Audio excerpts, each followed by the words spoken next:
Victory over Depression, Part 3, Discovering You. Okay? Just a quick review of what we reviewed the last couple of weeks.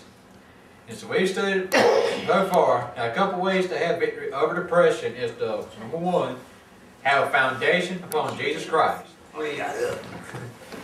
This week, we're going to be discovering the real you, the real us. Okay?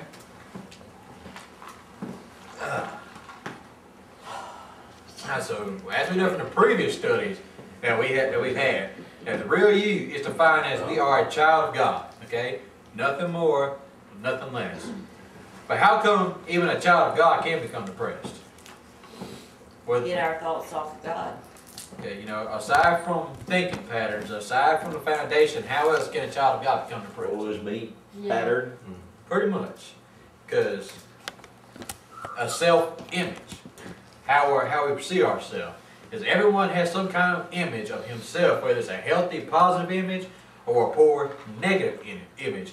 We all have some specific way in which we see ourselves, which is often influenced by how we think other people see us. You know, because see, a lot of people, and I know this one pretty much hit me while reading through this book. This is pretty much me going off through this image. Largely determines much of our behavior in life. Because Proverbs 27:3 says, "For as a man thinks within himself, so he is."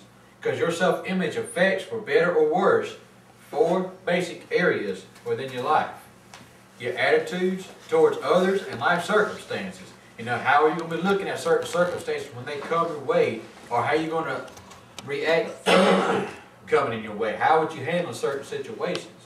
Your behavior towards others and life circumstances. You know, what's going to be your reaction when a certain circumstance or somebody does you wrong? What is your reaction going to be towards life?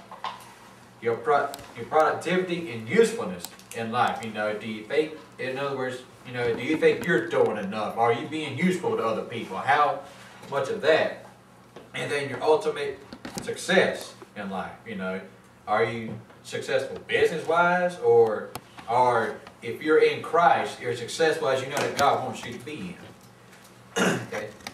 Because depression itself is often the result of a poor self-image.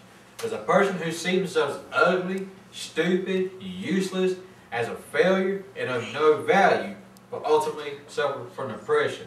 You know, because this will pretty much right here sum up the woe is me thing. So when a person with a poor self-image is often overly sensitive to opinions of others, and as a result will withdraw completely from contact with people. You know, this would kind of sum me up kind of going through here. So first of all, you must decide to whom you are going to listen to.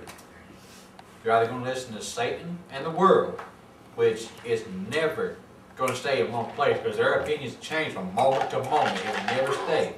Or listen to God and His Word. And we know God's Word, when He says it, it's that fine. You know, and there ain't no change.